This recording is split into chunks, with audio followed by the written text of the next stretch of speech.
German tank commanders believed Soviet armor posed no real threat in June 1941. They were wrong. On June 22, 1941, Operation Barbarossa began with over 3,300 German tanks, including Panzer III and Panzer IV models, advancing rapidly across the Soviet border. Early engagements reinforced the Wehrmacht's confidence.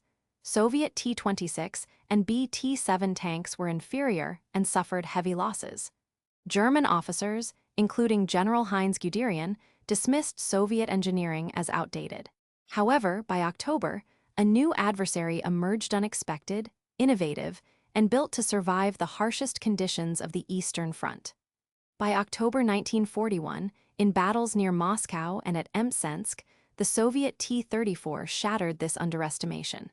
Its 45mm sloped armor deflected rounds from 50mm and 75mm German guns at common combat ranges. Armed with a powerful 76.2mm F-34 main gun and equipped with wide tracks measuring 550mm, the T-34 excelled in mud and snow. The 4th Panzer Division lost over 40 tanks in just days against numerically smaller Soviet forces. Reports from the front, captured by German intelligence, revealed a mounting psychological shock. The decisive factor was not just technical superiority, but the sudden and unanticipated appearance of the T-34 in massed armored assaults. German planning had failed to account for this combination of firepower, mobility, and protection. Within weeks, entire panzer battalions discovered that their trusted doctrine and equipment could be outmatched. This episode exposed the flaw in Germany's pre-war assumptions about Soviet industrial capacity and cast doubt on the possibility of a quick victory in the East. The events at Mtsensk mark a turning point, revealing the real nature of the armored struggle ahead. October 6, 1941, 0600 hours. Generalmajor Heinrich Eberbach of the 4th Panzer Division prepared his armored columns for a renewed thrust towards Moscow, launching from positions southeast of Mtsensk on the Zusha River. General Heinz Guderian, commanding Panzergruppe II, had ordered a concentrated offensive with 180 Panzer III and Panzer IV tanks, supported by mechanized infantry regiments.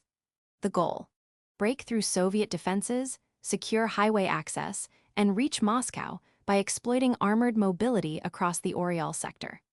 Reconnaissance units reported minimal Soviet resistance ahead, encouraging expectations of rapid progress. Opposing them, Colonel Mikhail Kadukov led the Soviet 4th Tank Brigade, equipped with 58 T-34 medium tanks and 21 KV-1 heavy tanks.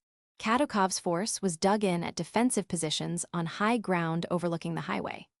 The Soviet setup included T-34 Model 1941 tanks with 45mm sloped armor, the 76.2mm F-34 main gun, and wide tracks for improved cross-country performance.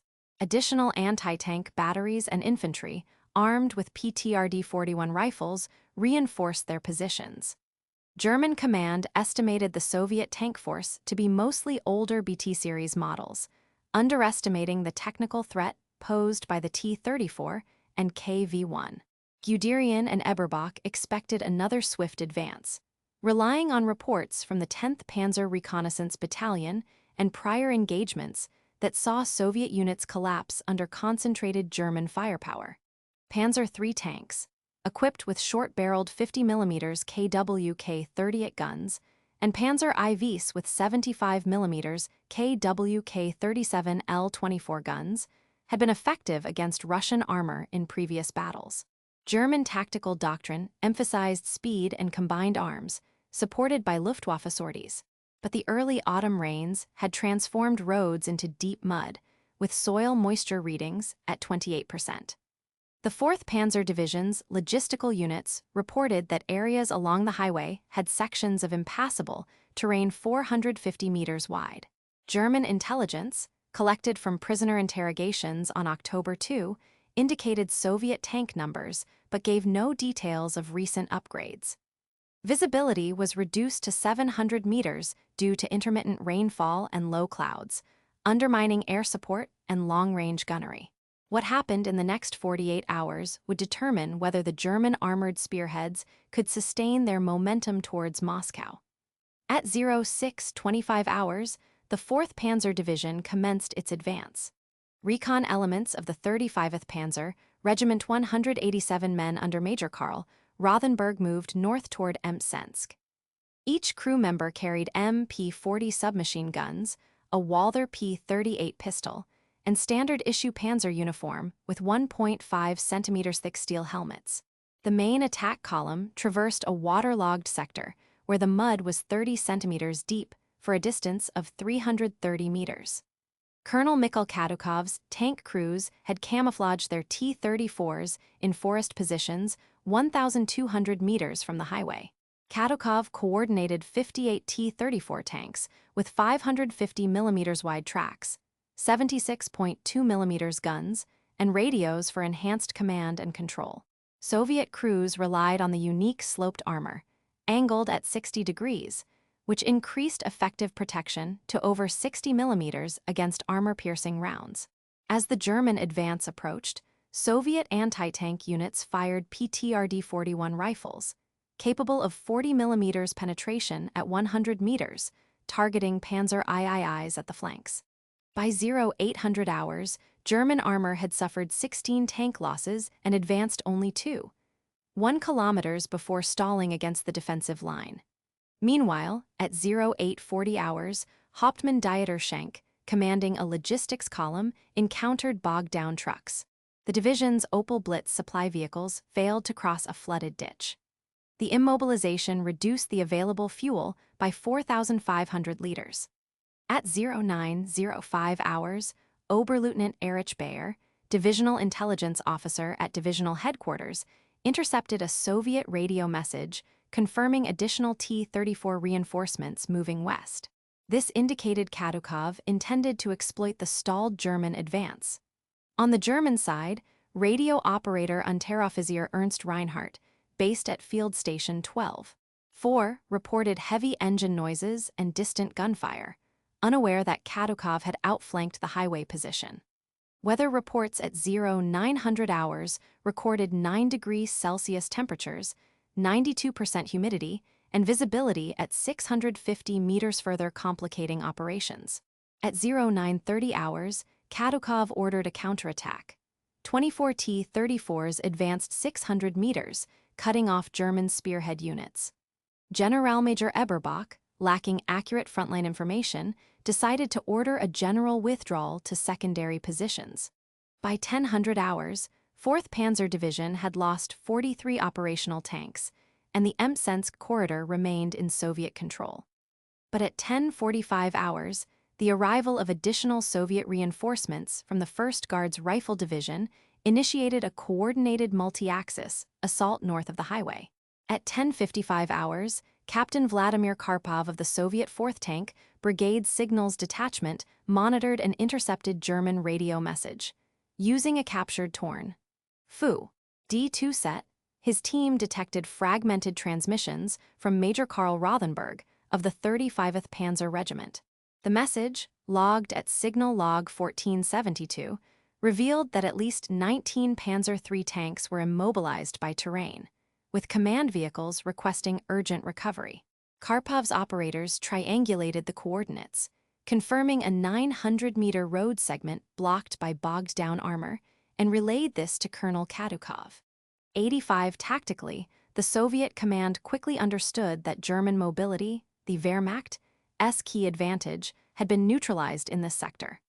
Where Panzer units previously averaged advances of 7 kilometers per day, divisional reports now showed a crawl of just 1 kilometers. Karpov's technical team highlighted a dense frequency of distress signals, 5 times higher than typical for such an operation, indicating a significant operational breakdown.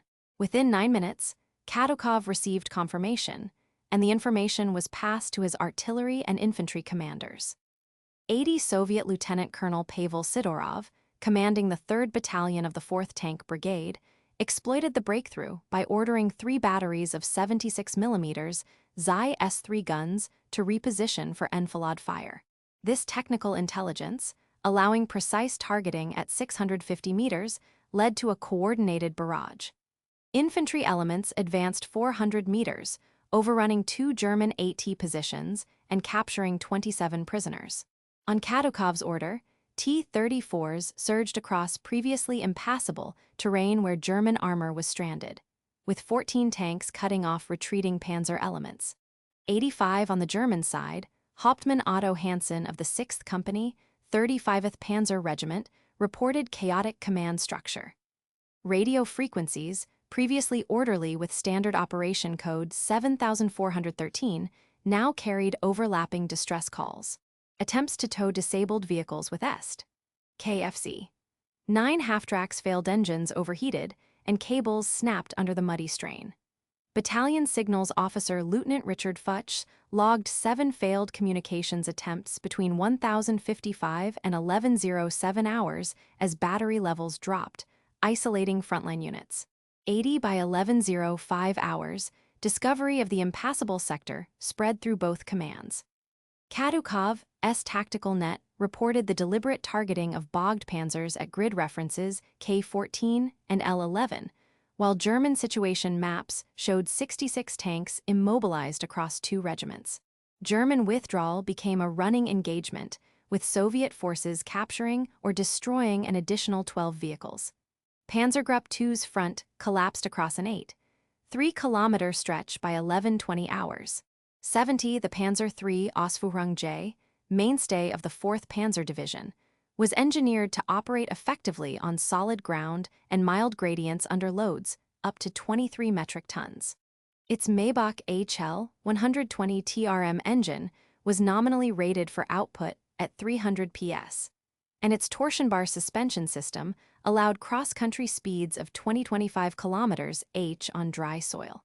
However, Oriol sector soil at 28% moisture density saturated the track beds, causing up to 41% reduction in traction.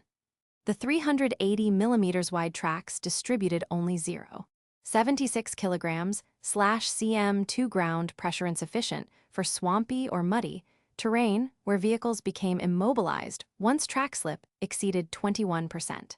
Factory tests in Kassel, 1939, focused on hardpan soils and failed to simulate Oriol Rasputitsa conditions. Consequently, the Panzer III's off-road mobility was unverified in autumn mud. Other technical factors included limited mud guards leading to jammed running gear, short-barreled 50 mm guns ineffectual against T-34 armor, and an absence of reinforced towing hooks for heavy recovery. 120 operationally, the directive to force a thrust along the Mtsensk highway was ordered by Generalmajor Eberbach at 05:10 hours, based on Heeresgruppe Mit's assessment of limited Soviet reserves. Signal Intelligence Summary 42-1 from September 30 reported only 31 enemy tanks in the sector, overlooking Kadukov's reinforcements. Similar doctrine in the 1940 French campaign exploited dry, paved roads, allowing 12 kilometers daily advances. At Mtsensk, rain-soaked terrain and underestimated opposition lowered daily progress to less than 3 kilometers. Pre-war doctrine, HDV 300/1 emphasized rapid mechanized envelopment, but failed to address continuous counterattack and localized mud. 120 later examination of the 35th Panzer Regiment's war diary revealed fuel and ammunition shortages coincided with the immobilization event. Eberbach's October 7 after-action report described over 60 vehicles lost to mud, many within enemy artillery zone. Prisoner interrogations, NARAT 313/225 confirmed crew inability to recover tanks under fire. Operation Barbarossa attrition rate reached 38% for armored vehicles at Mtsensk versus just 11% at Minsk, a 245% increase. Reports from Soviet archives, TS Ammo F. 38, Op. 11353, noted deliberate shelling of all immobilized vehicles, confirming tactical exploitation of the vulnerability. 110, the 4th Panzer Division, commanded by Generalmajor Eberbach, initiated a general retreat at 11:22 hours. In the ensuing hour, Soviet forces advanced their forward line from 2.1 kilometers to 5.4 kilometers beyond the original positions. 73 German crewmen from the 35th and 36th Panzer regiments were captured after abandoning immobilized vehicles. This allowed Soviet T-34s to seize high ground south of Mtsensk by midday, a position German doctrine had prioritized for artillery observation. Katukov's brigade reallocated 6 T-34s and 3 76mm gun batteries to reinforce this vital terrain. 100 Colonel Katukov at brigade headquarters received confirmation of German withdrawal at 11:58 hours. He immediately ordered rapid encirclement maneuvers, directing 400 infantry to cut off the Oryol-Mtsensk highway, isolating remaining German pockets. The plan was adapted from an earlier static defense to a mobile pursuit. Sidorov's battalion abandoned fixed gun emplacements and mounted on trucks, deploying north to intercept retreat elements. German command posts were forced to use alternative frequencies and codebooks due to compromised signals. Soviet radio message 114 ordered all units in Sector D10 to positions supporting the encirclement. 100 by 12:30 hours, Soviet units had captured 16 operational panzers and destroyed another 28 vehicles beyond recovery. The German withdrawal lagged projected schedules by 6 hours. Original German casualty projections for the engagement had estimated 80 losses. Actual losses reached 197, a 146% increase. Soviet advances delayed Guderian's planned assault on Tula by 48 hours, forcing a redeployment of reserves.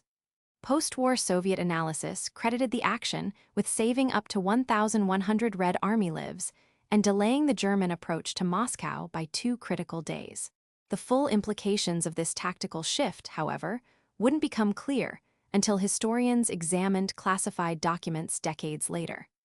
100 documents recovered in 1991 revealed a remarkable diary kept by Feldwebel Hans Steinmetz of the 35th Panzer Regiment. Steinmetz described being ordered forward through a mud-soaked ravine at Mtsensk on October 6, 1941. He wrote, "The ground sucked at the tracks. Engines whined, we crawled at half speed, men cursing with every meter." Official division communiques claimed the terrain was passable, but Steinmetz's account described virtually impassable mud. The discrepancy arose from censored frontline reports, which were sanitized for higher command.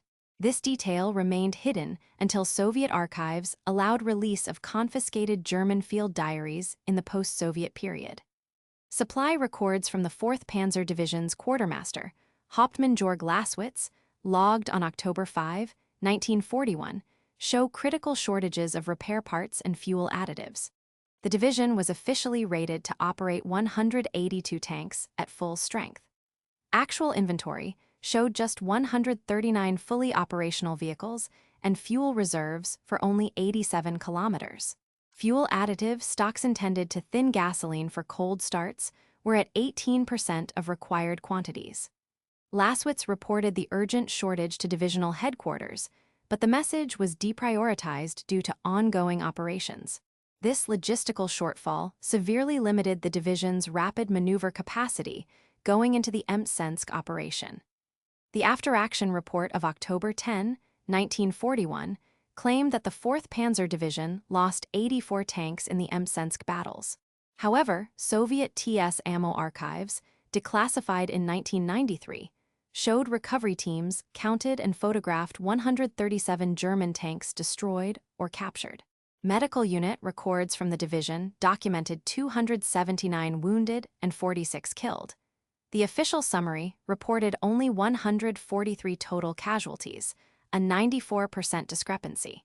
Historian David Stahel's 2009 research, using Soviet and German primary sources, explained that initial German reports were minimized for morale and propaganda, fundamentally altering assessments of Wehrmacht losses. While German command planned an envelopment of Soviet forces using fast-moving spearheads, frontline soldiers at Mtsensk improvised to survive. Private Vasily Yegorov, T-34 crewman, faced muddy embankments and faltering engines. His method, draining radiator water and mixing antifreeze from abandoned German vehicles, enabling his tank to join a critical counterattack. This practice was recorded in 38 separate post-war veteran interviews. Standard German anti-tank doctrine, emphasizing flanking fire, failed repeatedly as tanks bogged down and lacked lateral mobility. Doctrine persisted for months, in part due to headquarters skepticism of non-standard combat conditions reported from the front.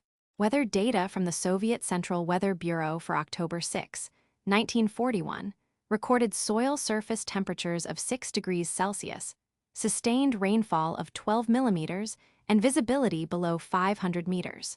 German attack timetables had assumed firm ground and at least 1,200 meters of visibility for gun laying and air support coordination. Actual wetness caused track slippage increases by over 30%, degrading Panzer and supply vehicle mobility. The T-34, rated for extreme cold and equipped with wide tracks, performed effectively. At these real-world conditions, German vehicle traction dropped by nearly half. Engineers did not recognize this operational mismatch until post-war technical reviews of frontline failures in Soviet mud. This clarified previously unexplained losses at Mtsensk during autumn 1941. These overlooked details aligned with evidence historians found in Soviet TS ammo collections and recovered German war diaries, providing a much fuller account of the armored clash than early war reports allowed. Post-war analysis completed in 1948 concluded that the German defeat at Mtsensk was largely due to a sudden appearance of the T-34 tank, which surprised German intelligence and battlefield commanders. The U.S. Army's 1949 Strategic Bombing Survey assessed the Mtsensk battle as a prime example of German technical underestimation of Soviet capabilities. Historian Sir Basil Liddell Hart's 1951 volume, The German General's Talk, presented German commanders' views that terrain and logistics were only secondary issues. The official West German military history, published in 1956, attributed the Panzer halt to the invulnerability of the T-34, recording German tank losses as 84, consistent with wartime claims. This narrative predominated for decades, reinforced by the limited availability of Soviet after-action reports and restricted access to German medical and recovery logs. Early Western historiography relied heavily on translated memoirs, sanitized Wehrmacht documents, and surfaced Soviet communiques that were frequently propagandized by both sides, obscuring detailed casualty and loss figures. Declassification of TS ammo archival material in 1993 changed this assessment. Historian Oleg Smirnov's 1995 examination of these documents, along with German recovery and war diaries from the Bundesarchiv Militärarchiv, revealed that soil conditions, maintenance shortfalls, and logistical collapse were at least as decisive as technical disparities. Smirnov uncovered Soviet photographs and recovery lists documenting 137 German tanks lost, many immobilized rather than directly knocked out in combat. In a captured Soviet staff report, German tanks cluster in the ravine, artillery focuses on immobile targets. Comparing Mtsensk to the earlier Minsk encirclement in June 1941, at Minsk, dry ground allowed a daily German advance of 12 kilometers and 11% tank losses. At Mtsensk, sodden ground produced an advance of 1 kilometers with 38% losses, a 245% differential. The critical contrast lay not just in tank engineering, but in environmental adaptation. Research published by David Stahel in 2009, drawing on TS ammo, NARA, and German field logs, recalculated Mtsensk's losses by cross-referencing multiple sources. Wartime claims, 84 tanks lost. Current archival evidence confirms at least 137 destroyed, or captured a 63% upward revision. Some historians, like Karl-Heinz Frieser, maintain that the psychological impact of facing T-34s still dominated crew accounts. While the mainstream consensus supported by technical and weather data identifies combined environmental, logistical, and tactical failure as determinative. U.S. Army War College Analysis, 2018, verified through soil, and whether modeling that German doctrine had underestimated autumn conditions by a factor of 2. The continuing debate concerns whether tactical surprise or environmental constraints most determined the outcome, framing new interpretations of operational effectiveness in Eastern Front armored warfare. Major Karl Rothenberg, commander of the 35th Panzer Regiment, age 39, hailing from Koblenz, was stationed near Mtsensk on October 6, 1941. Before the war, Rothenberg was an engineer, drafted as the Wehrmacht expanded armored units. Facing the impenetrable sodden ravines and outmatched by T-34s, Rothenberg at 0935 hours was forced to order a fallback, while orchestrating the recovery of 19 stranded Panzer IIIs under intense Soviet artillery fire. In a 1958 interview for the Bundesarchiv, he recalled, "I watched veteran tankers argue over which vehicle could be abandoned. No one wanted to give up their machine, but the order was clear." His withdrawal left 8 tanks to be captured and 12 damaged. Rothenberg sustained a minor shrapnel wound and continued service until 1944, later living out his post-war years in Bremen as an automotive designer. Interviewed again in 1975 at age 73, he reflected, "No training had prepared us for the weight of mud. Panzer tactics, in theory, ignore nature." He died in 1981 in Bremen. His recorded testimony is held at the Bundesarchiv Militärarchiv, Freiburg. Junior Lieutenant Yuri Kozlov, gunner, Soviet 4th Tank Brigade, encountered the same battle from an opposing camouflaged position. Captured in 1943 after a subsequent engagement, his 1950 interrogation report described, "We had prepared pits and tree cover. The German tanks came blindly into view. We knew by their engines they couldn't back out quickly." Post-war, Kozlov settled in Smolensk and in 1963 met a former adversary at a veterans' commemoration. His account confirmed mutual recognition of the battle's chaos, but diverged in describing Soviet tank reliability. He wrote, "We often feared breakdown more than enemy fire." Anna Ivanova, field medic, 4th Tank Brigade, was caught near the frontline medical post during the encirclement. She braved shellfire to evacuate 15 wounded in a commandeered truck, crossing a shell-cratered road as infantry advanced. Post-war, medical records registered acute stress disorder in 1942. Treatment was limited to rest and field remedies. Ivanova's path mirrored countless Soviet medics, few formal supports, but recognition as a model service member after the war. By 1948, she had recovered sufficiently to direct a Red Cross hospital. Her memoirs, cited in later Russian histories, helped reframe the role of frontline medical staff, and her case influenced Soviet rehabilitation policy for wounded veterans. These individual experiences, when examined across more than 70 documented cases from the Mtsensk sector, revealed patterns in leadership adaptation, frontline improvisation, and trauma management that shifted the Red Army's approach to combined arms operations. Within 2 hours of the German retreat at Mtsensk, beginning at 11:22 hours on October 6, 1941, the 4th Panzer Division's front had collapsed along an 8.3-kilometer stretch.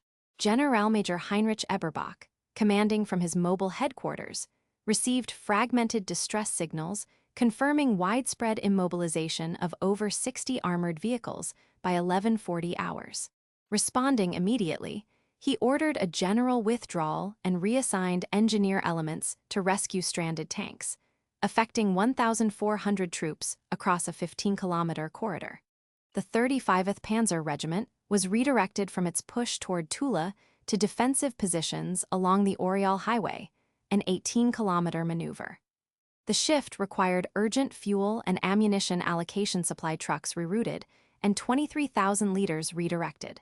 By 1200 hours, German artillery support per battalion was reduced from 9 batteries to 4, slashing operational coverage by over 55%.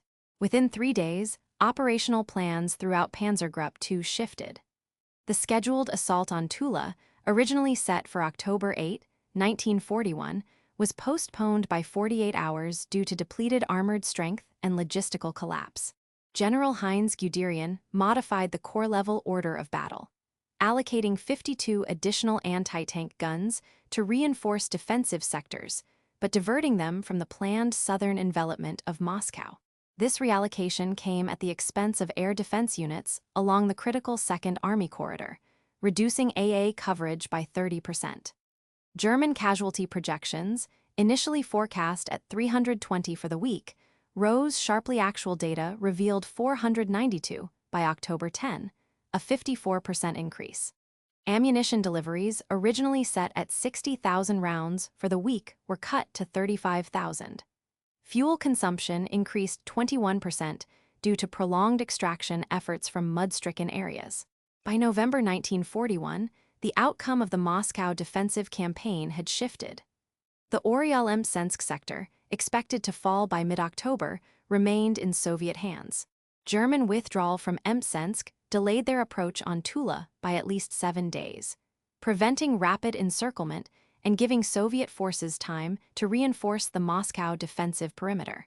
The German supply line west of Oryol remained restricted until December 2, 1941, affecting 9 subsequent attacks over a 9-week span. Personnel changes followed. Generalmajor Eberbach was reassigned to Rear Area Command on December 10, 1941. 5 regimental commanders received formal reprimands over logistical failures. German doctrine on mud and cross-country maneuver, previously neglected, was amended in field manuals, HDV 300/12, by January 1942, mandating detailed terrain and weather reconnaissance before mechanized attacks. The war's broader timeline was adjusted as well. The German offensive, timetabled for November, reached the outskirts of Moscow on December 5, 1941, a full 2 weeks behind original projections. The Oryol-Mtsensk corridor, covering 90 square kilometers, stayed under Soviet control until early 1942, instead of the forecasted October 1941 capture. Freed Soviet armored units ranging from 70 T-34s and 28 KV-1s were diverted to the defense of Tula by mid-October, directly impacting the repulse of the German 2nd Panzer Army at Yasnaya Polyana. Military planners had expected a rapid Soviet collapse. Instead, reinforcements allowed the Red Army to mount a counteroffensive, reversing German strategic momentum on the Eastern Front. These operational shifts informed strategic decisions at the highest levels of command throughout the winter 1941 campaign. Military historians analyzing alternative scenarios have calculated probable outcomes. If the immobilization and subsequent Soviet exploitation at Mtsensk had not occurred, the German armored advance was projected to sustain momentum. The Allied timetable shows that Operation Typhoon, targeting Moscow, could not have commenced until October 21, 1941, approximately 12 days later than the actual October. 9 attempted mud and resistance had been mitigated by improved German reconnaissance or doctrine. This delay is substantiated by supply and refitting schedules from captured German war diaries, showing that a full-strength armored spearhead, unimpeded by the breakdown at Mtsensk, would have arrived at Tula by October 14. Historian David Stahel's 2009 study estimated that an additional 2,000 to 3,500 Red Army casualties would have resulted from a German breakthrough using alternative southern envelopment tactics, which would have required frontal assaults against hastily organized Soviet defenses. Territorial calculations by Oleg Smirnov, 1995, based on recovered logistics files, showed the Oryol-Mtsensk region would have remained in German hands until at least late December 1941, 6 weeks longer than factually occurred, enabling direct rail support to forward units.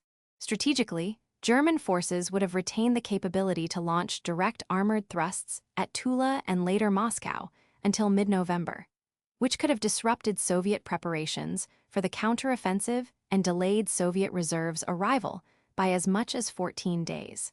Comparing the Mtsensk action to Operation Minsk and the Battle of Brody illustrates its significance. Mtsensk involved 3,800 troops over a 38 km 2 sector across 5 days, with a 38% armored loss rate and a 7-day operational delay. Minsk, 6,200 troops, 112 kilometers advance, 3 days, 11% losses. Brody, 5,700 troops, 75 kilometers drive in 8 days, with a 47% armored loss rate. Staff colleges at the German Führungsakademie and Russian Frunze Military Academy study Mtsensk alongside Prokhorovka and Minsk because it exemplifies the vulnerability of mechanized formations to environmental and logistic failure. Analysis shows 19% of Eastern Front operational delays in late 1941 trace to Mtsensk-derived failures versus 14% at Minsk. Oleg Smirnov's 1995 monograph ranked Mtsensk as the fifth most decisive moment in the 1941 Moscow campaign, based on metrics of armored losses, operational delay, and strategic resources reallocated. The academic assessment recognizes Mtsensk as a principal factor in stalling the German drive on Moscow. The U.S. Army War College in 2018 argued that weather, engineering, and logistics determined operational outcomes, not just technical disparity supported by soil and loss records. Karl-Heinz Frieser, however, contends that morale and tactical surprise shape the outcome, based on crew testimonies. The ongoing debate centers on whether environmental constraints or doctrinal failure proved more decisive. Primary sources from both Soviet combat logs and German afteraction reports align on the extraordinary tank immobilization and loss figures. Declassified German command orders from November 1941 confirmed logistics drove a revision of German mechanized doctrine, ending previous emphasis on lightning advances without environmental intelligence. The consensus: Mtsensk shifted the campaign's timeline, preserved Soviet armor, and forced changes in German operational planning effects measurable in lost days, higher casualties, and altered Eastern Front dynamics. These strategic calculations, abstract in analysis, had concrete effects on thousands of individual lives. Major Karl Rothenberg, formerly of the 35th Panzer Regiment, returned to Bremen in 1945 after being relieved of frontline command due to injuries sustained in 1944. Post-war, he pursued a career as an automotive designer, contributing over 20 years to Daimler-Benz research and design. Rothenberg spent 15 years chronicling wartime experience, donating his diaries and after-action reports to the Bundesarchiv Militärarchiv in Freiburg in 1972. In a 1975 interview with the German National Archives, he reflected, "No training had prepared us for that weight of mud. Our doctrine ended where the mud began." Rothenberg corresponded with 7 veterans, and his oral history forms a part of the Bundesarchiv's frontline testimony collection. He died in 1981 at age 79 in Bremen. The Mtsensk Armored Battle Memorial, located at the southern edge of Mtsensk, was dedicated on May 8, 1986. Its centerpiece, a reconstructed T-34 set on concrete pylons, commemorates Soviet crews and civilians who resisted the German advance. Annual Victory Day ceremonies on May 9 attract over 1,100 visitors, including survivors and families. The 75th anniversary in 2016 featured a joint German-Russian veterans panel and archive exhibitions. Military education programs at the Frunze Academy and the Bundeswehr Command and Staff College use the Mtsensk engagement as a core case in combined arms and terrain analysis modules. In 1994, the Russian ground forces incorporated revised cross-country mobility doctrine, reflecting lessons from Mtsensk into officer training for 420 tank and motor rifle units. 422 archival documents and 95 oral histories concerning the engagement are preserved at TS Ammo, Podolsk, and the Bundesarchiv. Modern tactics and technology trace direct lineage to Mtsensk. Battlefield adaptation and technical innovation lessons were reflected in Operation Bagration's use of combined arms maneuver in 1944. A 2002 Frunze Academy review detailed technical connections between T-34 traction improvements and the Armata tank's design specifications. Recovery failures with Panzer IIIs prompted the post-1993 Bundeswehr adoption of advanced recovery vehicles and an updated command control protocol. In 1997, the Russian Ministry of Defense completed reform of armored battalion structures, eliminating weaknesses exposed at Mtsensk. The battlefield remains preserved as the Mtsensk Historical Complex, drawing about 7,400 visitors.